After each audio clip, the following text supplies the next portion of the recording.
Buenas tardes, a nombre de la Fundación BOL le damos la bienvenida a este conversatorio. Buenas tardes, Osma, Rachel y Lauri, ex becarios de la Fundación. Es un gusto tenerlos acá. Muy buenas tardes a todas, a todos, a todos. Es un gusto presentar este conversatorio, Medio Ambiente y Bienes Comunes. Ya podemos cambiar la pantalla, Elena. Muchas gracias. Este, y bueno, voy a presentar a nuestros queridos ponentes.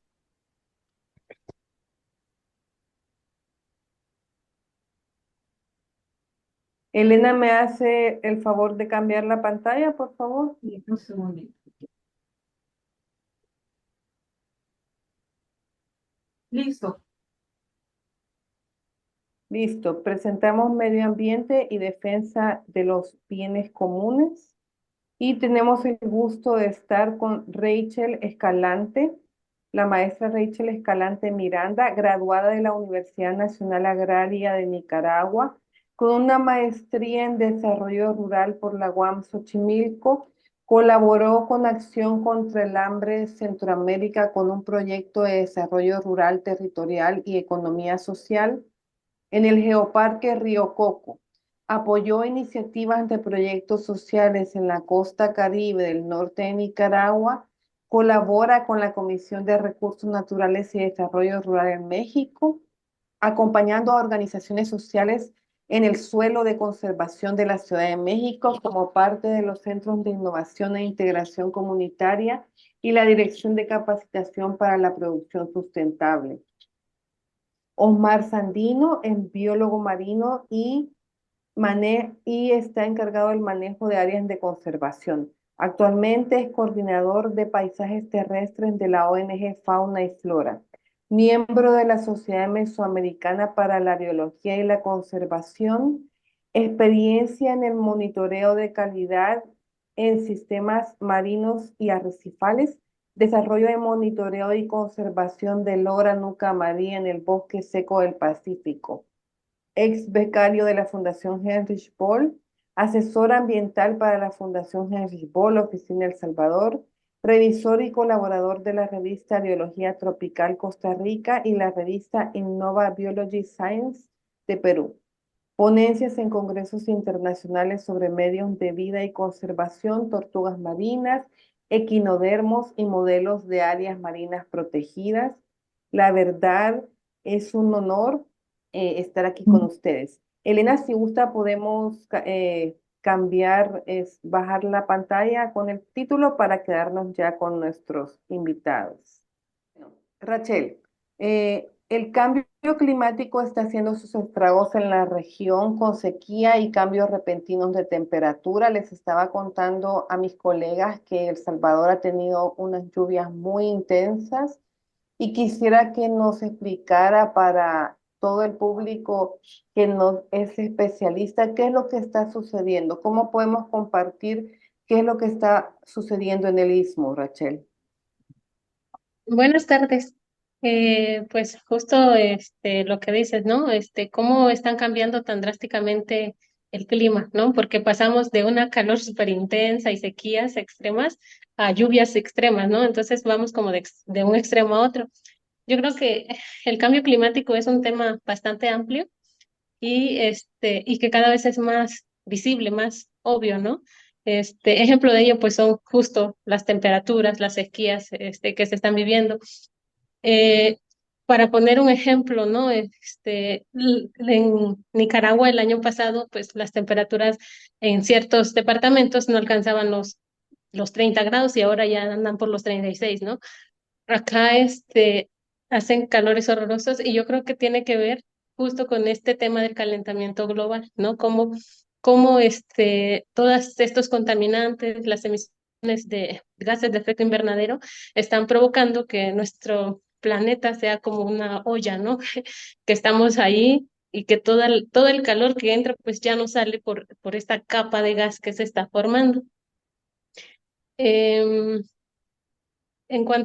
yo creo que también en el caso de las lluvias, tiene mucho que ver justo con lo que hablábamos hace rato, que es el tema de la niña, ¿no? Este fenómeno natural que si bien ha beneficiado de cierta manera, porque pues los sistemas productivos al final necesitan de la lluvia, son lluvias muy extremas, ¿no? Entonces, más que un beneficio, viene al final a causar como una inestabilidad en los sistemas, ¿no? En el caso acá donde estoy colaborando con Corena, lo que se da es que graniza, o sea, pasaron de tener sequías, de que los canales se están secando, a que cae granizada y entonces ahora el cultivo en lugar de recibir el agua, ¿no? Pasó a quemarse por la granizada, ¿no? Vemos en esta zona lacustre de acá en el territorio de Tláhuac, como los canales que han sido zonas productivas por mucho tiempo ya se están secando, ¿no? Entonces, son, a veces no lo vemos, pero nosotros mismos aportamos, ¿no? Cuando tiramos la basura, cuando talamos los árboles, ¿no? Ahorita un tema con la deforestación indiscriminada, yo creo que en todos lados, ¿no? Y como decían, por cada árbol que se tira, pues es un grado en la temperatura que sube, ¿no? Entonces yo creo que sí es una combinación de muchas cosas que ha venido como a desestabilizar, ¿no? Ahora sí que una crisis climática en la que estamos viviendo.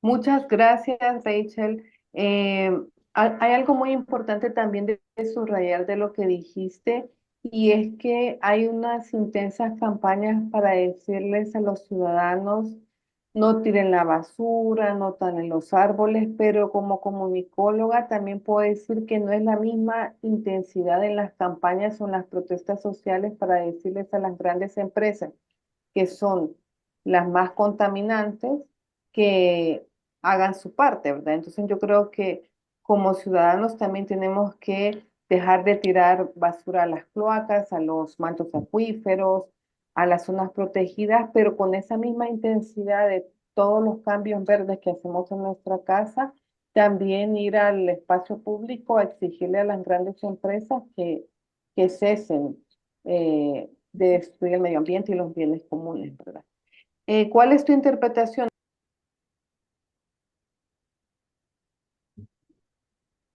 No escuché la pregunta. Laura, estás en mute. Perdón, ¿cuál es tu interpretación, Omar, con respecto a este?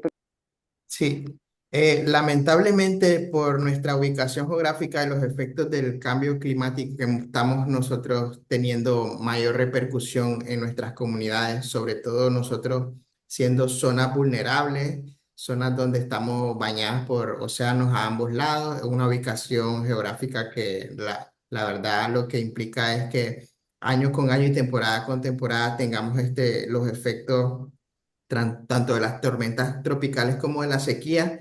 Vemos un contraste entre la temporada anterior y este año con respecto a cómo se está desarrollando el tema de los estragos en la región. Por ejemplo, el año pasado fue un año que reportamos un fenómeno del Niño. Eso tuvo implicaciones a nivel terrestre para las personas y los agricultores de nuestras comunidades que normalmente no pudieron sembrar en las 2 o 3 épocas que lo hacen al año debido a la falta de disponibilidad de agua para la irrigación de sus cultivos. Esto repercute en dos grandes vías principales para nosotros y las comunidades. La primera es que no garantizan la seguridad alimentaria para su familia y por lo tanto pues eso deriva en procesos de enfermedad o en procesos de no tener garantizados los medios de vida para estas familias, pues debido a que no cuentan con los suficientes cultivos para almacenar. Y por otro lado, pues también se cierran para ellos los canales de mercado y lo que normalmente hacen es comercializar sus productos a nivel local y no pueden hacer exportaciones, que es también lo que genera un gran rubro económico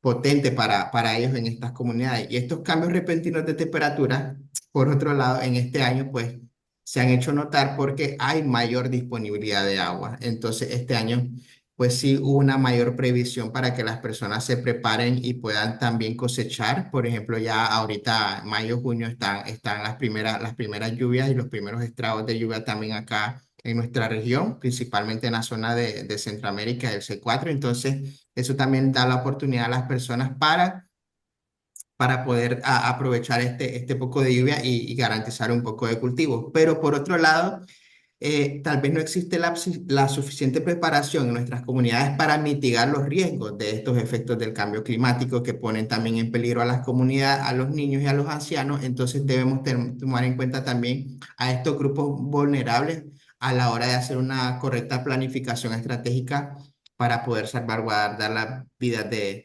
las personas, ¿no? Más allá de la conservación que nosotros hagamos sobre nuestro ecosistema y sobre las especies que estamos este, conservando. Sin embargo, estos cambios y esta falta de previsión va a ser mucho más recurrente en los siguientes años, debido a que el panorama sobre el cambio climático va a ir aumentando. Recordemos que estamos previendo al menos el aumento de 1 grado de temperatura para la próxima década. Entonces, eso va a causar subida en el nivel del mar, va a hacer que los patrones estacionales sean mucho más variables y menos predecibles con respecto a lo que hemos tenido anteriormente. Entonces, pues es un llamado también a nosotros desde nuestras posiciones y desde nuestro trabajo a hacer también esta labor de educación y de servicio a la sociedad, que es lo que estamos también aprovechando en estos espacios que nos da la Fundación BOL cada vez que pues que tenemos estos conversatorios tan ricos y que pues nos permiten también conectarnos con las personas que hacen seguimiento de nuestro trabajo.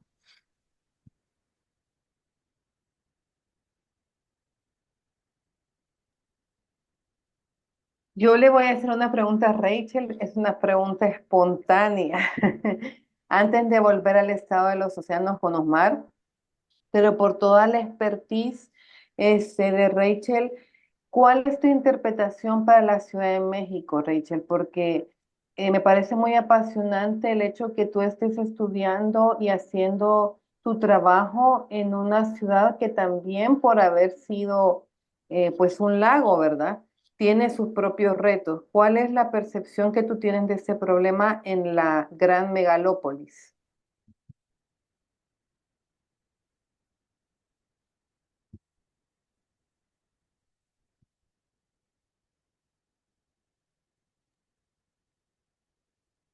Rachel, tienes apagado tu micrófono. Ajá, Ay, dale. perdón. Te decía que sí se está haciendo, sí se está trabajando en función de este tema en cuanto a la protección del suelo de conservación. Porque a mí sí, cuando llegué justo me pareció increíble que la Ciudad de México, la mitad de su territorio sea áreas naturales protegidas, que sea área productiva, ¿no? Entonces ves una gran ciudad y dices, pues, que tenga la mitad de la ciudad aún con cultivos, pues es increíble, ¿no? Y sí hay muchos proyectos que se trabajan en función de mantener esta área, ¿no? Para digamos que en este caso se brindan apoyos como a organizaciones locales, ¿no? Se trabaja con las comunidades de aprendizaje campesino y desde ellas se busca darle la relevancia, ¿no? A su territorio.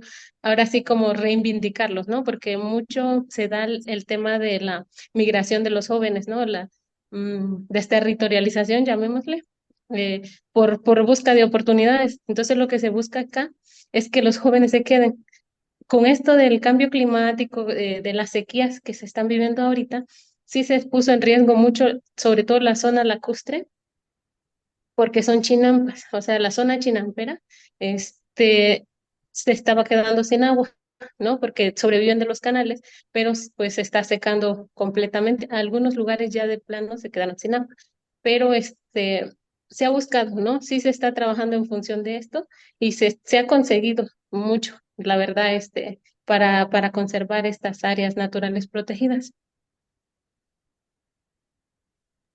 Muchas gracias, Rachel. Es que por tu experiencia necesitaba que me respondieras esa duda que me surgió.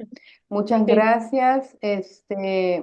Pasamos con Osmar. Osmar tiene una gran experiencia en océanos. ¿Cuál es tu análisis de los océanos del Istmo con respecto al calentamiento global, Osmar? Bueno, en un sistema cualitativo diríamos que estamos en nuestros océanos en una categoría vulnerable.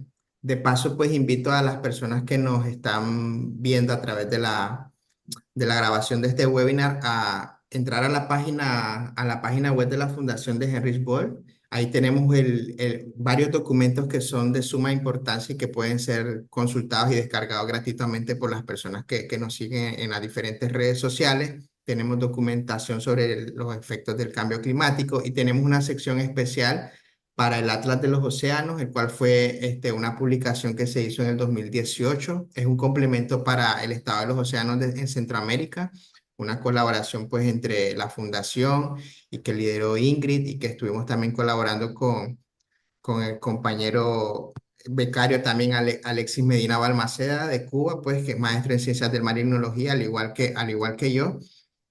Y pues es una pequeña pincelada sobre varios de los procesos oceanográficos que suceden en la dinámica con las comunidades, porque nunca podemos dejar de lado simplemente cómo está siendo el estado de estos ecosistemas sin tomar en cuenta cómo está afectando y cómo están también ingiriendo o interactuando nuestras comunidades con estos recursos.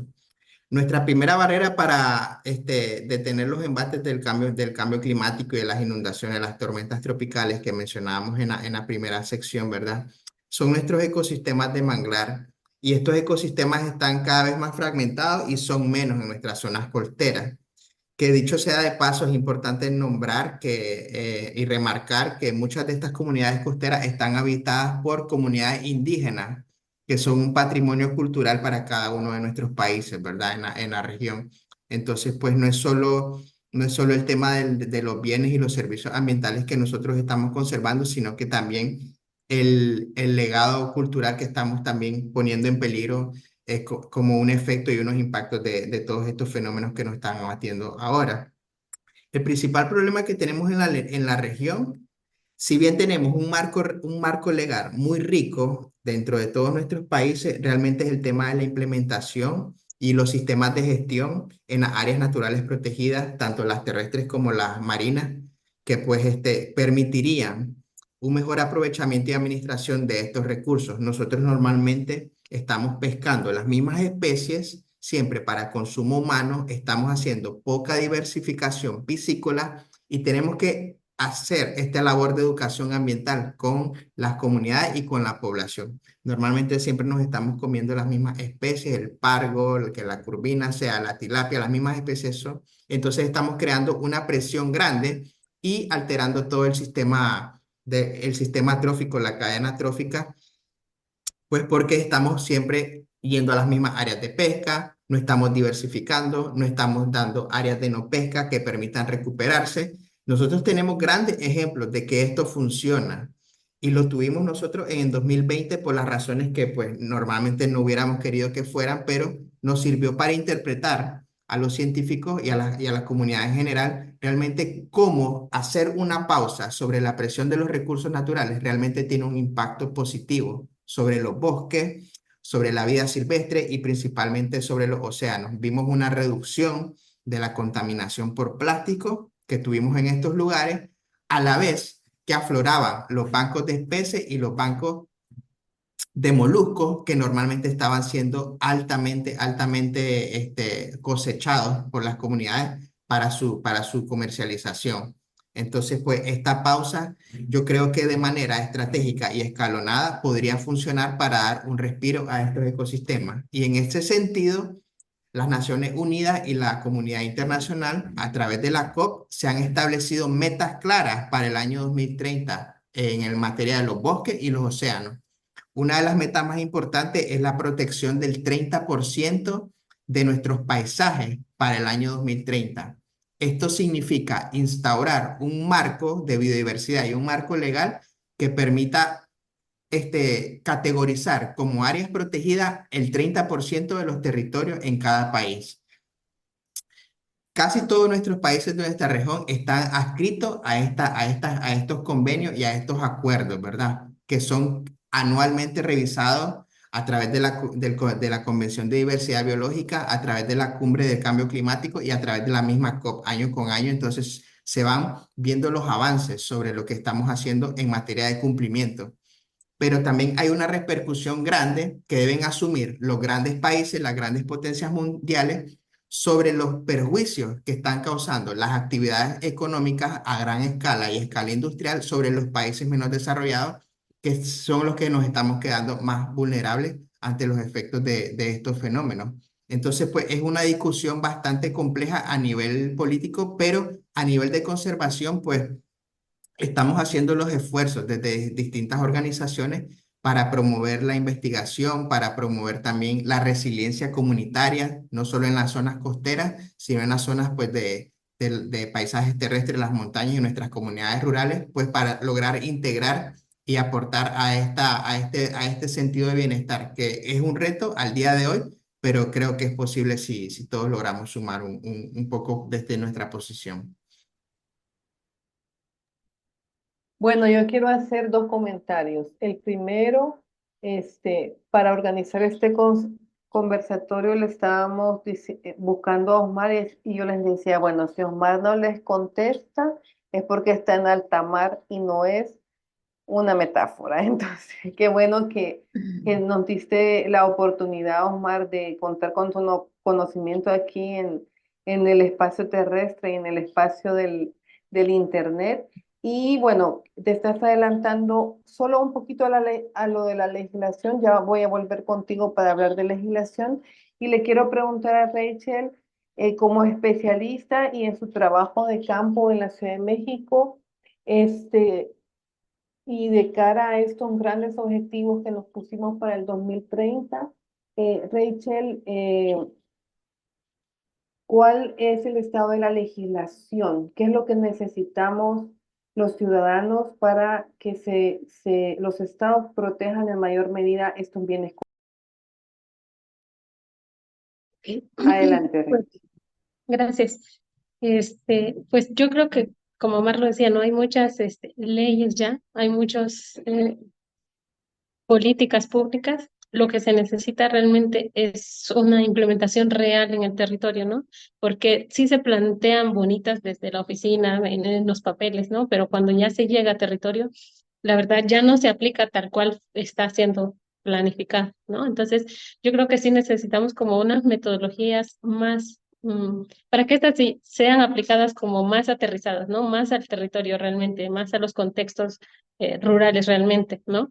En el programa que estoy ahorita colaborando, se trabaja con, bueno, se llama el Altepe Bienestar, ¿no? Que es trabaja con productores y productoras del suelo de conservación de la Ciudad de México y se busca que ellos se organicen, que sean mm, bueno, que sean autogestivos, ¿no? Que logren consolidar una organización. Para ello, lo que se les da es acompañamiento técnico, ¿no? En este caso, se busca fortalecer sus capacidades, ¿no? Tanto en sistemas productivos como de autogestión. Entonces, se acompañan de un técnico tanto social, que acompaña en los procesos socioorganizativos, valga la redundancia, como un técnico productivo, que es el que se encarga ahora sí que del asesoramiento en cuanto a mejorar sus sistemas productivos, porque bueno, siento que uno de los principales problemas que tenemos justo en esta zona es el alto uso de los agroquímicos, ¿no? Y cómo los resultados de estos han dejado suelos muy infértiles. Entonces, lo que buscamos es reivindicar esto, ¿no? O recuperar suelos, porque se da un fenómeno, ¿no? Ahí es zona boscosa, ¿no? Pasa un cambio de uso de suelo porque pues deforestaron y ahora es una zona productiva, pero como no se trató bien el suelo, se convierte en una zona que ya no produce, por lo tanto se lotifica y se convierte en zona urbana, ¿no? Entonces es justo lo que se quiere venir trabajando. Siento que sí hay bastantes leyes, digamos, que protegen el medio ambiente y como te digo, al menos en la Ciudad de México, estos programas han ayudado mucho a conservar esta parte del suelo de conservación, que cuenta con todos, como digamos, toda la parte sur de la ciudad, todas estas alcaldías, sí tienen muchas áreas naturales protegidas y se les da un apoyo económico ahora sí que como por servicios ambientales, ¿no? Pago por servicios ambientales. Muchas gracias, Rachel. Y sabes que es muy importante esto que nos acaban de decir que el uso indiscriminado de los agroquímicos ha dejado, en el caso de la Ciudad de México y en muchas partes, pues suelos infértiles y es algo que quiero retomar por algunas conversaciones que hemos tenido con Osmar, porque justamente en la costa se quiere cambiar como los usos y costumbres también de los productores, este, para, para cambiar este paradigma y entrar en los territorios del cuidado de los bienes comunes. Omar se me desapareció. Aquí estoy. Se me desa- Ahí está. Ay, es que tenés pantalla verde, ya me habías afligido. Pasamos con Osmar para preguntarle justamente sobre cómo se puede, retomando lo que dijo Rachel, cómo se puede mejorar la exigencia de estas legislaciones y políticas públicas, pero teniendo en cuenta a los productores. Sí. Eh, mm, Hay dos puntos importantes que tocó Rachel y que vos también aquí los has articulado muy bien en esta pregunta, sobre todo porque la participación y la influencia en la gobernanza local de nuestras comunidades es el rol vital que necesitamos para políticas estratégicas que puedan generar impacto más inmediato en nuestras comunidades. Si bien hay convenios marcos internacionales Ujú. que pues permiten y son permisivos hasta tal punto sobre el uso de ciertos agroquímicos, sobre la aplicación de ciertas sustancias en nuestros cultivos.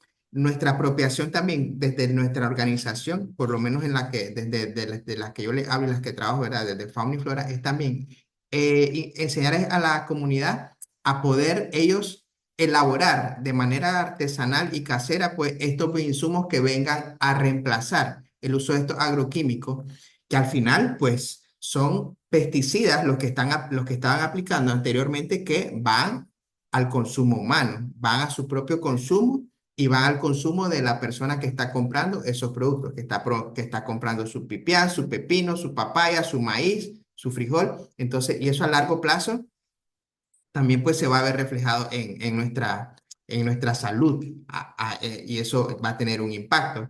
Y en ese sentido también les vuelvo a invitar a consultar todo el material que tenemos dentro de la página de la fundación porque hay un atlas de los insectos y entonces también se aborda en él el rol ecológico, pero los servicios ambientales que nos están ofreciendo estos animales y tiene mucho que ver con los sistemas productivos que pues se están desarrollando en los lugares de donde somos todos nosotros, ¿verdad? Que somos de zonas bastante sencillas y son de zonas rurales y comunidades, pues, entonces esto tiene un rol muy importante. Ahora, volviendo al tema de las exigencias que nos tocaría desde nuestra posición a nosotros, esa influencia en las políticas públicas, la gobernanza, establecer dentro de las comunidades ese rol de que sean comunidades debidamente informadas sobre los proyectos que se están llevando a cabo y sobre todo exigir compensaciones para ellos porque están haciendo labores también de captación de CO2 en algunos de esos sistemas agroforestales normalmente que están desarrollando y eso puede dar la oportunidad para que ellos apliquen a pequeños financiamientos a nivel internacional también que pueden ser, si ellos se logran en un nivel de asocio entre comunidad, acceder a este tipo de financiamiento que permitan un progreso dentro de sus territorios y dentro de sus comunidades. Entonces creo que es la primera vía para nosotros porque, pues, como ya hemos dicho, hay un marco legal bastante bien establecido, pero la organización entre las comunidades y la influencia en la gobernanza participativa creo que es la ruta para lograr acciones de mayor impacto para nosotros en nuestros países. Muchas gracias, Osmar. Y de la gobernanza nos pasamos a otra pregunta que es, en este momento le voy a preguntar a Rachel sobre los extractivismos. Ambos están trabajando en lugares muy diferentes, pero como ya entramos a preguntar sobre las políticas públicas, Rachel, como especialista, ¿cómo sugerirías tanto que la sociedad civil y las organizaciones nos enfrentemos a disminuir el extractivismo que tanto en el Istmo Centroamericano como en Mesoamérica, pues están a la orden del día? Adelante. Muchas gracias. Pues había estado leyendo un poco sobre, ¿no? Cómo se vienen dando estos extractivismos justo los convencionales, ¿no? Digamos, y los neoextractivismos, o sea, porque no es como que se quedó ahí en extractivismos, pero no, se vienen mejorando, incluso ahora a lo que le llamamos verde ya es una manera, ¿no? De despojar a la gente, ¿no? Pues yo creo que la mayor fuerza está en la gente, ¿no? En la organización local, en la organización comunitaria, ¿no? Yo creo que la manera de hacer frente a estos grandes despojos que se dan, ¿no? Por empresas, incluso como estaba leyendo en Nicaragua, ¿no? Cómo se viene dando, porque son muy permisivos, ¿no? En el caso de la madera, en la sierra de Dipildo y Jalapa, ya me corrige si estoy mal, Osmar, cómo se está dando en la deforestación de esta sierra, ¿no? Y quiénes son los beneficiarios, pues las grandes empresas, como siempre, ¿no? En estos casos. Y los afectados, los pueblos, ¿no? Los productores, productoras se están quedando sin agua. ¿Qué nos toca hacer aquí? ¿Cómo podemos hacer frente? Es una pregunta súper difícil, sobre todo porque hablamos de empresas que están ahora sí que respaldadas por el gobierno, ¿no? Entonces, ¿cómo hacemos frente a esto? Yo creo que tiene que ver mucho con la organización local. La fuerza está en las comunidades y es donde debemos hacerle frente, ¿no? Desde donde debemos accionar, ¿no? Como estaba escribiendo que no callarnos, hacer escucharnos, ¿no?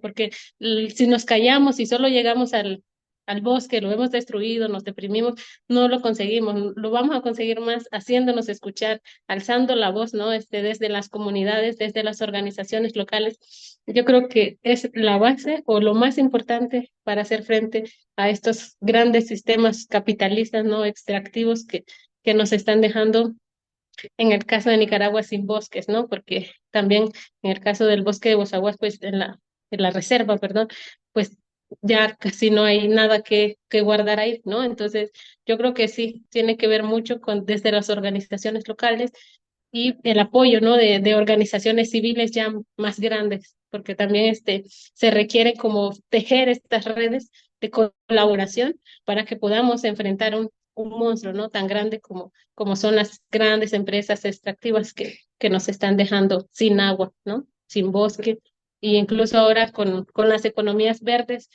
que más adelante lo vamos a tocar, el tema de las energías renovables, que también es un modo de, si no es una energía que se sabe implementar, digamos, un sistema energético que se dialogue con la gente, también se vuelve una manera de despojo a estas comunidades, a la gente, ¿no? Donde se están estableciendo.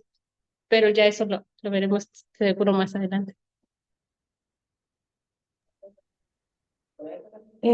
Justamente quisiera hablar más adelante sobre el turismo. Me dejaste pensando porque en el caso de El Salvador, pues nos están dejando sin cerrito. Aquí ha sido un caso muy emblemático, las defensoras del cerrito, porque ese extractivismo de las empresas constructoras, pues literalmente se llevan hasta las piedras.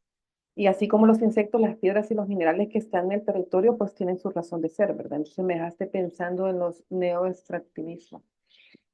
Adelante, Omar, ¿tú qué nos podrías decir? ¿Qué nos corresponde de la sociedad civil desde la expertise que ustedes tienen? ¿Cómo nos paramos frente a los...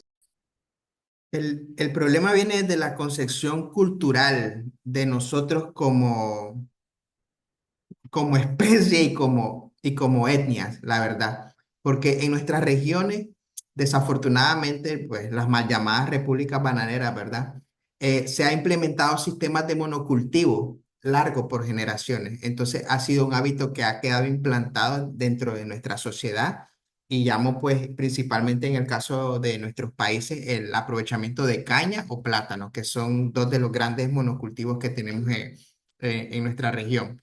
Nosotros lo que estamos apostando como organización es ayudar a las comunidades a crear resiliencia a través de la diversificación agroecológica, es decir, usando la misma porción de tierra que han usado históricamente para sus siembras, ya sea de caña, de café, de plátano, pero usarlo estratégicamente y creando en estos mismos espacios, en estas mismas áreas, unos sistemas más diversificados, es decir, que entre las calles, entre las parcelas de plátano, pues tengan cítricos, tengan pitayas, tengan también arroces, tengan trigo, pues que afortunadamente en algunas zonas eso es posible porque la tierra volcánica es muy rica en ese sentido para nosotros. Lo que ha estado erosionando y haciendo estas tierras más infértiles son nuestras malas prácticas como son la arroz y la quema o el slash and burn, que se llama, pues, es por sus siglas en inglés, ¿verdad? Por su significado en inglés también. Pero realmente nosotros sí podemos crear estas comunidades resilientes aprendiendo con ellos y educándolos sobre aprovechar. No se trata de extender la frontera agrícola, no se trata de crear restricciones a los pequeños productores para que no aprovechen la madera del bosque si están pasando otra serie de eventos como mencionó Rachel y pues entonces la sociedad lo que hace es sentirse impotente porque a uno lo dejan talar 10 y al comunitario que va a componer el techo o crear el granero para su comunidad pues no le dejan talar un árbol porque está dentro de un área protegida. Entonces nosotros tenemos que jugar también estratégicamente en ese sentido para pues aprovechar con lo que hay pues ellos crear este bienestar y esta seguridad alimentaria para las comunidades. Entonces, los extractivismos, pues realmente sí están impactando en las comunidades, pero nosotros también tenemos ese labor y ese legado de poder darles también opciones a ellos. O sea, esto es lo que hay, estas son las herramientas con las que podemos trabajar, esta es nuestra parcela de tierra, entonces maximicémoslo lo mayor posible. Tenemos grandes experiencias con algunos productores dentro de la isla de Ometepe que en los picos de temporada donde el agua y la captación de agua y la disponibilidad de lluvia es muy fuerte, llegan a tener hasta 50 tipos de cultivos en aproximadamente 3 hectáreas en promedio por cada agricultor. Entonces, eso da posibilidad también a que ellos siembren cosas que normalmente no son comunes que veamos dentro de los mercados locales. Por ejemplo, el tipo, las cúrcumas, el jengibre, que pueden ser también exportados porque son lugares donde también tenemos mucha penetración de turistas. En el Pacífico de Nicaragua son lugares sumamente turísticos y esto da la oportunidad también de poner a disposición de este turismo, pues un enfoque mucho más rural, mucho más de conservación. Entonces no es solo ya el tema de el aprovechamiento paisajístico y la belleza escénica, sino también la interacción con las comunidades. Entonces, tener también ese catálogo de enseñarle a las comunidades a tratar y a tomar ventaja de estas situaciones que están afrontando con respecto al turismo, pero haciendo un manejo sostenible dentro de sus fincas.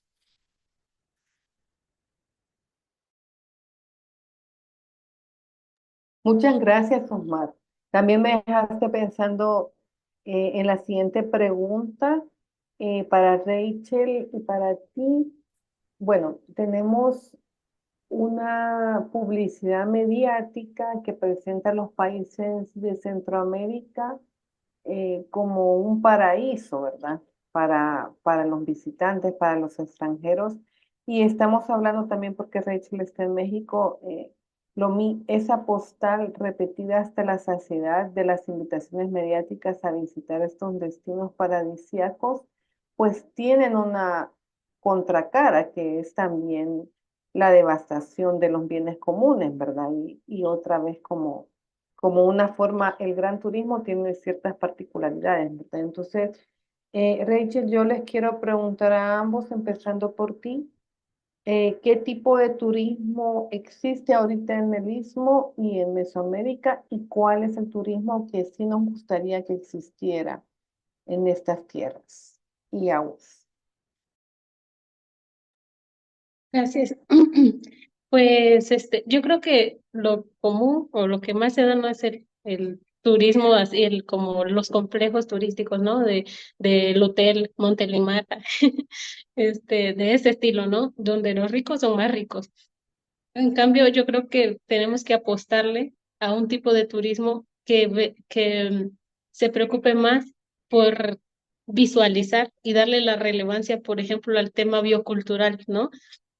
En este caso, voy a hablar de aquí, de la zona donde estoy colaborando, en la parte de la chinampería, ¿no? De la zona de Tláhuac. Aquí se podría aprovechar, por ejemplo, un turismo de recorridos en bici, ¿no? Donde se recorre todas las chinampas y a la vez los productores aprovechen para comercializar su producción de hortaliza, que es lo que más se da. Aquí la derrama económica quedaría local, ¿no? Quedaría en la gente y que se organicen localmente justo para que los guías, todo el dinero que salga de ahí quede en las comunidades, ¿no? En los pueblos. Y no, por ejemplo, en el caso de Cancún, de todos estos que ya son unos grandes complejos hoteleros, pues yo creo que es el turismo más depredador, el que más daño ha hecho y el que al final es un gran contaminante porque todas esas zonas pues necesitan un lugar donde echar sus aguas negras, ¿no? Toda la basura que queda de todo el visitante que llega, porque seamos sinceros, a donde hay un evento y hay más de 50 personas, queda un reguero de basura que es muy triste verlo, ¿no? La verdad. Y entonces, yo creo que le tenemos que apostar más a este ecoturismo, ¿no? Que visualice más las formas de vida, que se le dé relevancia, ¿no? Que lo que la gente llegue a ver sea esta mm, cultura viva, ¿no? Que se da ahí como este sistema de estas formas de vida, mundos de vida, como se dice, ¿no? Que se dan en diferentes lugares, porque luego, en el caso de la Ciudad de México, hay gente que vive en la ciudad y que ni siquiera sabe que existe esta parte, ¿no? Del suelo de conservación. Entonces, yo creo que hay que darle difusión o promover estos turismos locales, ¿no? Y que dejen toda esta derrama económica a la gente que realmente lo necesita, ¿no? En cambio, yo creo que los turismos que se han promovido, el que mayor se promueve, utiliza a la gente, ahora sí digamos utilizar, como mano de obra, ¿no? Ah, pues que la limpieza, que todo esto, ¿no? Es como una forma en la que el rico se hace más rico, como dije al principio, ¿no? Yo sí creo que tenemos que apostarle a este tipo de turismo que nos visualice la riqueza cultural que hay en las zonas rurales sin necesitar cambiarlas, porque el detalle es que como ahora ya es turístico, perdón, entonces voy a construir un hotel. No se trata más de eso, más bien de cómo somos, mostrarnos, ¿no? Porque al final es muy interesante conocer y muy enriquecedor conocer estos mundos de vida, ¿no? Diferentes a los nuestros. Entonces, yo sí creo que debemos de apostarle a este tipo de turismo. Muchas gracias, Rachel. Y recupero uno de los adjetivos que usaste para referirte al gran turismo como devastador. Y algo que no había escuchado como en el análisis, el hecho de mostrarnos como somos y no higienizarnos, blanquearnos, y presentarnos de manera genérica, ¿verdad? Entonces, Osmar, según tu análisis, ¿qué turismo es el que tú has podido ver que está primando en la zona donde tú vives y cuál te gustaría ver? Bueno, primero, debemos quedar claro que no debemos estigmatizar el turismo, ¿verdad? De hecho, pues para casi todos nuestros países representa una derrama económica importante para el Interno Bruto del país. Sin embargo, es interesante cómo está cambiando la demanda del turista joven. El turista joven ahora se está volviendo más exigente. El turista joven está buscando áreas verdes, está buscando turismo de conservación, está buscando lugares con belleza escénica, pero donde se haga una labor comunitaria importante. Por eso muchas veces se está tratando de promover, no solamente desde Nicaragua, sino también a nivel regional. Costa Rica, pues es un modelo que lo ha hecho muy bien históricamente en los últimos 20 años. Entonces, el tema no solo de las áreas protegidas, sino también de crear un rico storytelling, una rica narrativa que haga conectar al turista con la comunidad, porque el turista cada vez más tiene la necesidad de saber de dónde viene la fruta que se está comiendo, la fruta que está consumiendo a nivel local. Él quiere ponerle rostro a esas personas. Entonces, el turismo rural juega un papel muy importante para eso. Entonces, en ese sentido, nosotros estamos tratando desde Fauna y Flora tratando de preparar a las comunidades rurales, a las comunidades indígenas, para tener mejores habilidades de monitoreo de la biodiversidad en su sitio. Comunidades que puedan ser capaces de identificar con bastante certeza las aves que están dentro de su propiedad. El aviturismo es una actividad que genera réditos económicos impresionantes a nivel internacional. Hay personas de alto poder adquisitivo que viajan grandes distancias alrededor del mundo solamente por fotografiar o por reportar algún ave de estas aves tropicales que nosotros tenemos en nuestra región, que dicho sea de paso, tenemos más de 170 aves, especies de aves en algunas zonas de nuestro país. En la zona de Bozaguas tenemos más de 200 especies de aves. A nivel regional hay más de 2000 especies de aves que solo viven en los trópicos, en la selva tropical, en los bosques nubosos de nuestra región. Entonces es algo que tiene mucho potencial de ser aprovechado. Y por otro lado, pues el tema de la atención. O sea, hay que crear un sistema dentro del gran complejo de gobernanza a nivel gubernamental y a nivel de gobernanza comunitaria del pago por los servicios ambientales y del pago de un fondo ambiental. Es decir, que toda esa inyección, esa derrama económica que está llegando a los países por la entrada de turistas transformado en impuestos, parte de esos recursos deben de ir destinados a la sostenibilidad y mantenimiento de las áreas protegidas de las cuales están aprovechando los turistas para hacer uso. Y eso es lo que nos está faltando. Esa es la brecha y por eso pues estamos viendo más deterioro en nuestras áreas conservadas. Entonces debemos fijarnos un poquito más en los vecinos, en el caso de lo que está haciendo Panamá, de protección 30 por 30, en el caso de lo que ya viene haciendo Costa Rica, que ya lo he mencionado anteriormente, y de lo que tenemos mucho que aprender varios países en la región, del 30 por 30 y del pago por servicio a través de los fondos ambientales que sean revolventes, economía circular que permita sostener estas áreas verdes. Omar, y fíjate que a raíz del comentario de Rachel y tu comentario, hay algo que está en el tintero, pero para eso vamos a hacer otro conversatorio.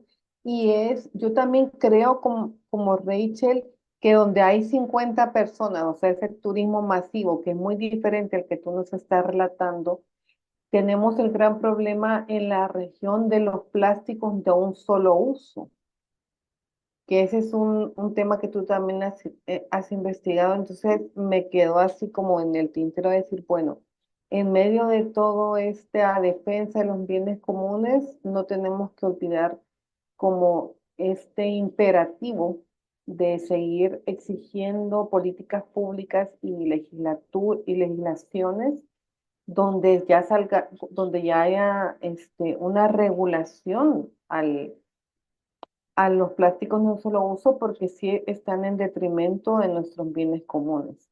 Bueno, les anuncio que ya vamos por la penúltima pregunta. Rachel, antes de hacerle la gran pregunta que es muy subjetiva, también, pero la penúltima también lo es. Yo quisiera preguntarte, Rachel, y después a Osmar, eh, nosotros vemos a veces una escena catastrófica, ¿verdad?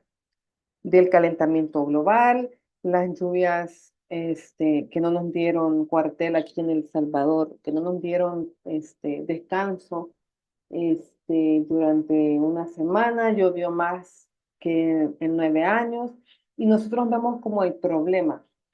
Pero ustedes trabajan en en una estructura que no solamente contempla y estudia los problemas, sino que están del lado de las soluciones, de la sociedad civil y de las organizaciones. Entonces, ¿cómo te sientes tú, Rachel? ¿Y cuál es el mensaje desde tu actividad diaria de cómo nos enfrentamos a estos problemas que al nombrarlos en papel parecen insalvables? ¿Cómo te sientes tú yendo a trabajar todos los días, no eh, digamos, por y para la conservación de los bienes comunes? Adelante, Rich. A ver el micrófono. Ya. Ahí está. Gracias. Pues yo creo que, como dices, no podemos quedarnos viendo como el gran problema, sino buscar la solución. En este caso, ¿no? Con estas intensas lluvias, yo creo que aquí está o resalta la importancia de los sistemas de captación de agua, ¿no? Porque si bien ahorita ha llovido mucho, hay años o hay meses muy secos, ¿no? Entonces, yo creo que tenemos que aprovechar estos momentos, ¿no? De abundancia, justo para almacenar este agua, ¿no? Y aprovecharla en los sistemas productivos, ¿no? Este, yo creo que el cambio climático, como decía, es un tema enorme, ¿no? Muy amplio, pero en ciertos lugares, sí viene a beneficiar porque de cierta manera en algún lugar no llovía y ahora llueve, aunque sí ha cambiado, pero pues ahora les está beneficiando en este sentido. Eh, en el caso de acá donde estoy trabajando, yo creo que el hecho de estar trabajando por las áreas naturales protegidas, lo que se está haciendo, te digo, desde las organizaciones campesinas, es una labor que al final del día, ¿no? Te deja como la satisfacción de que estas zonas se van a preservar, ¿no? Porque si bien no todos los programas sociales son perfectos, ¿no?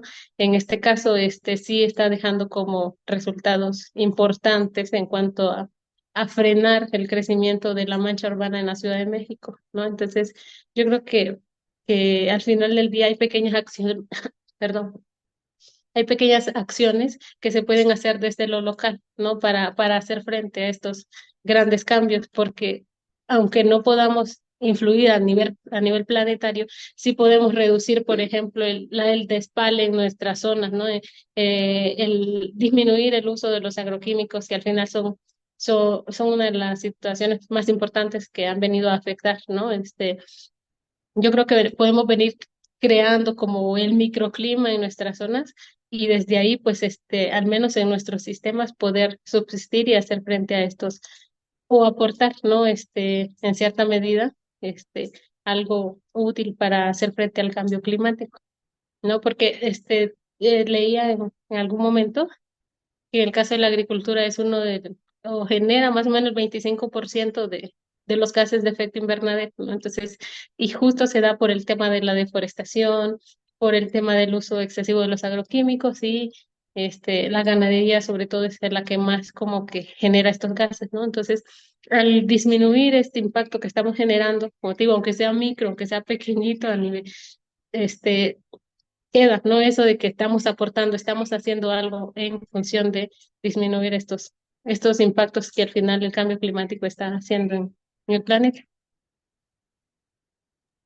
Muchas gracias, Rachel. Muy inspirador tu respuesta.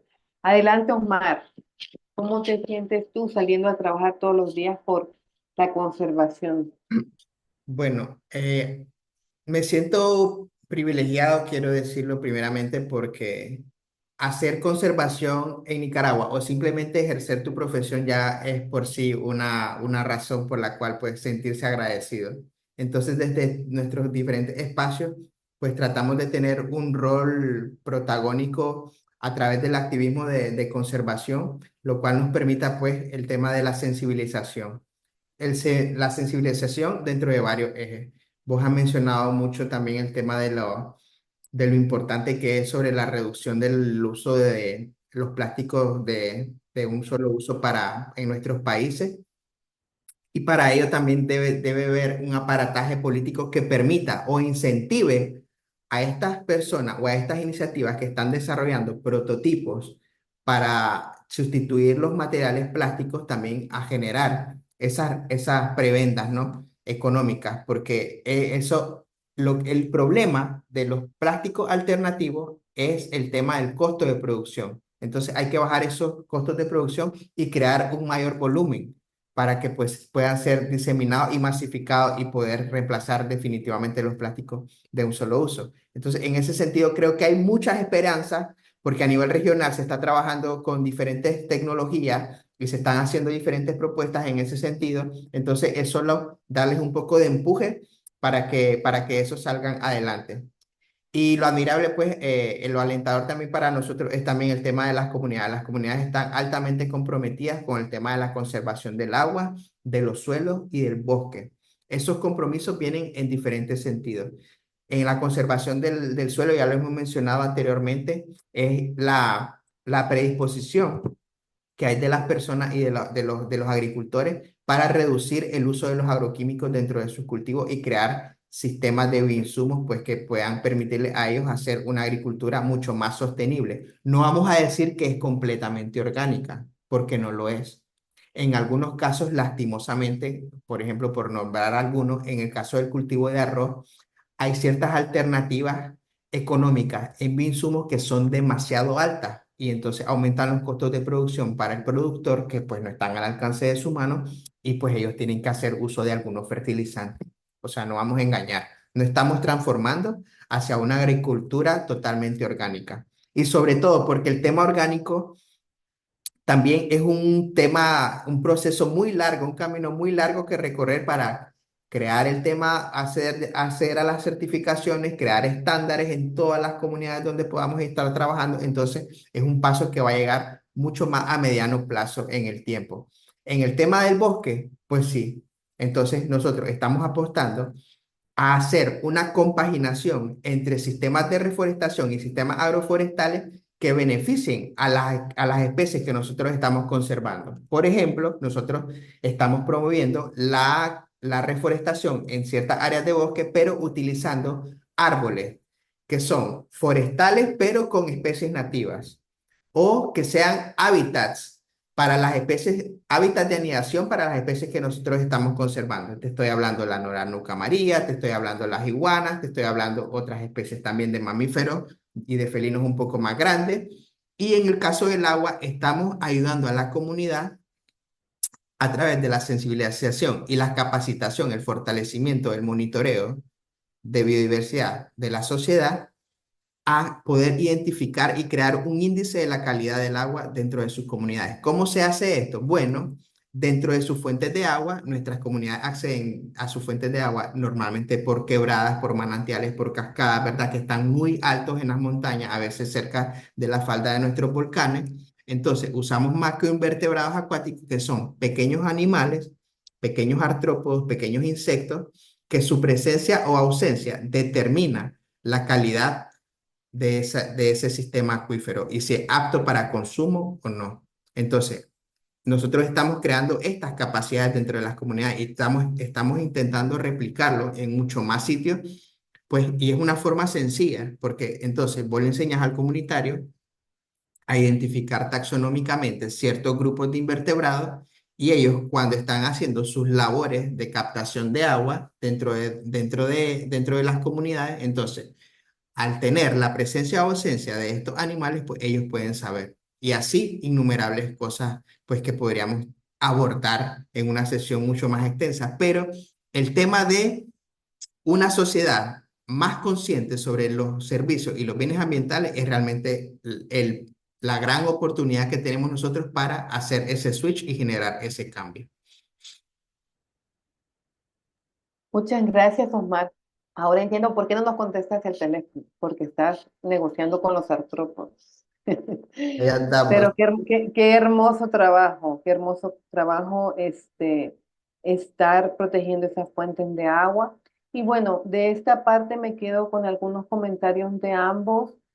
Por ejemplo, el hecho de Rachel que dice, bueno, no solamente quejarnos de las lluvias, sino saber cómo se pueden aprovechar estas descargas hídricas luego en ecosistemas que han tenido pues hasta sequía, ¿verdad? Entonces no solamente decir, bueno, estamos pasando mal porque hay exceso de lluvia, sino cómo vamos a capitalizar esta descarga hídrica, ¿verdad?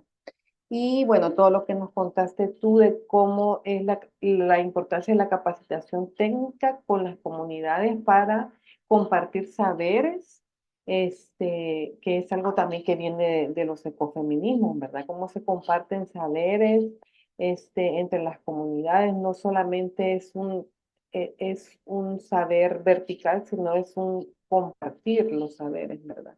Para que ellos tengan más recursos técnicos. Entonces, bueno, ahora sí vamos a nuestra última pregunta, pero también vamos a dejar en el tintero para posteriores conversaciones.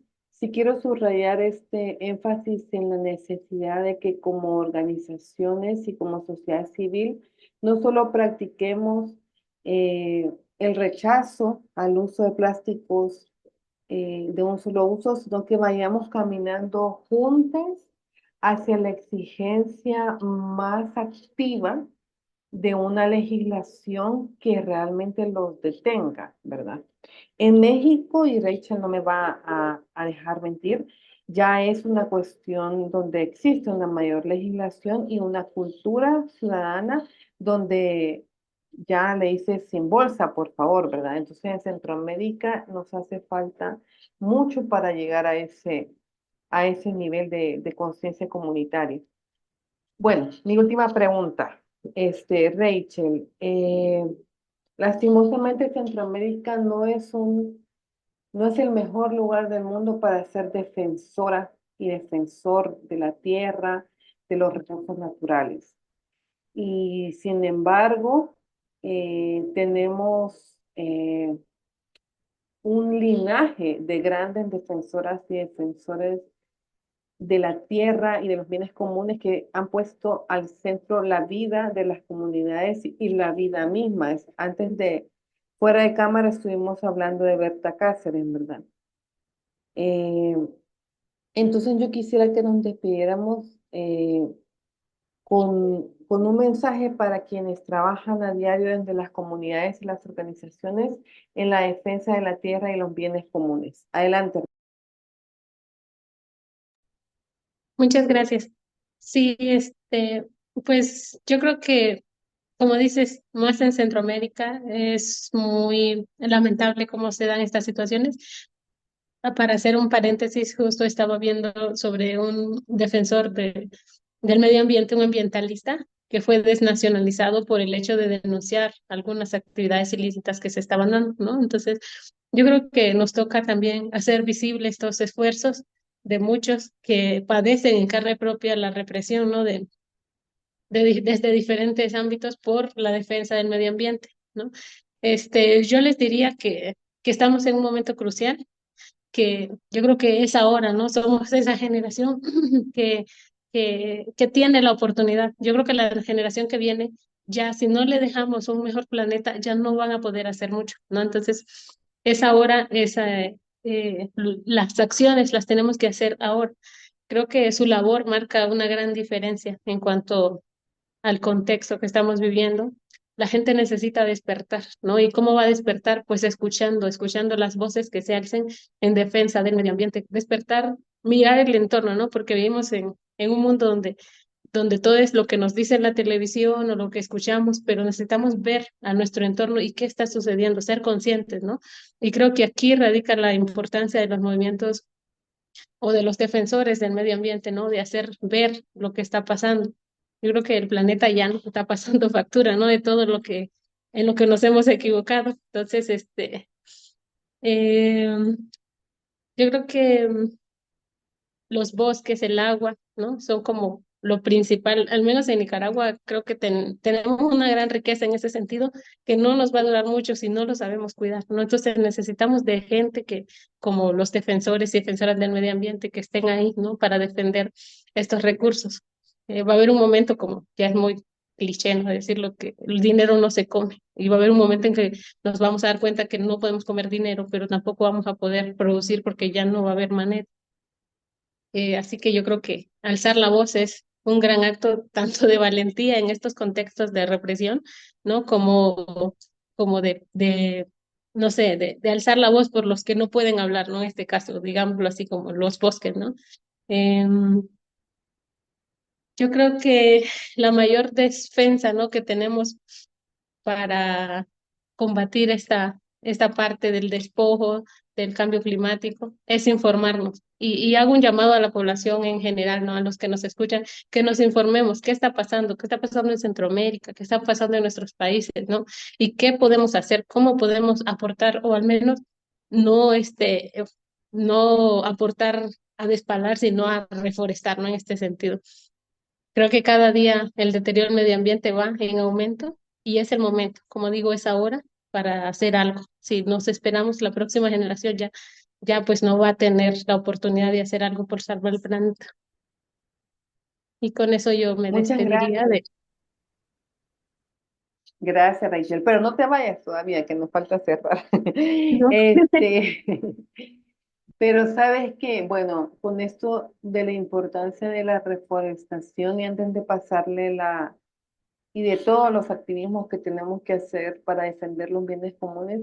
Estaba pensando, pero siempre que digan reforestación voy a decir lo que dijo Osmar, y es, pero de especies que puedan ser hábitat de otras especies, no especies de la zona, porque algo que ha pasado mucho en San Salvador es que están colocando árboles que no son locales de la zona. Entonces, digamos que si uno no se informa, puede creer que estas son acciones en pro del medio ambiente, pero pueden ser, no necesariamente, ¿verdad? Osmar, ¿tú qué nos quieres decir como mensaje final? Adelante, Osmar.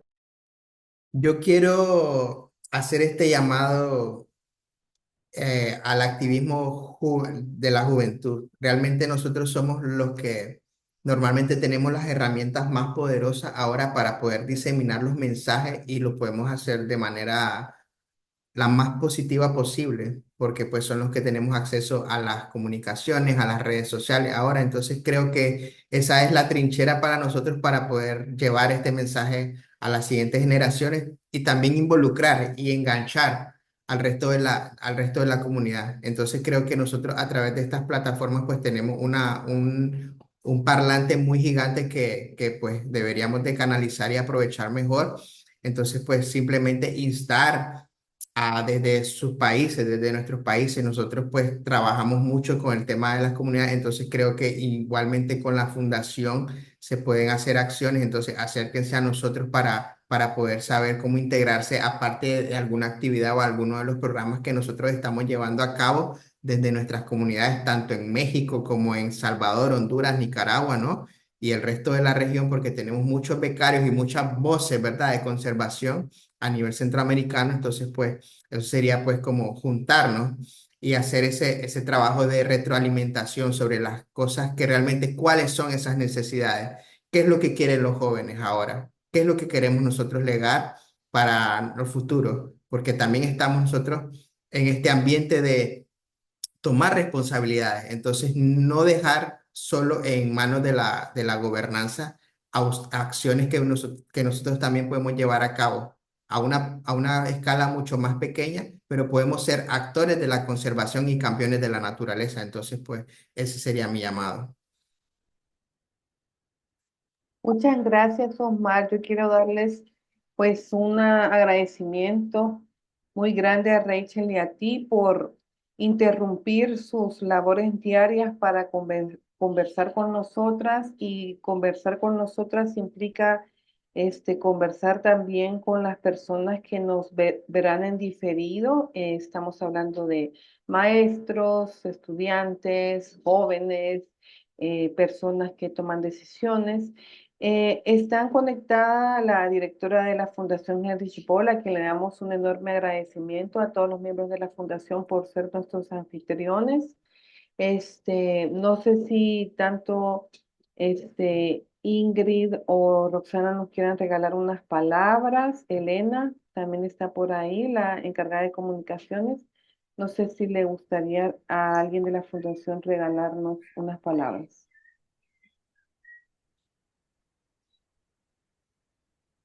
Gracias, Lauri. Bueno, Osmar, Rachel, pues de parte de la Fundación agradecerles todo el intercambio de conocimiento, esa visión, también esos llamados a la acción para construir un planeta en equilibrio con justicia social y económica. Esperamos pues que seguir promoviendo ese tipo de intercambios para poder realizar todas esas transformaciones que compartimos y esas utopías por las que trabajamos. Así que muchas gracias por su participación.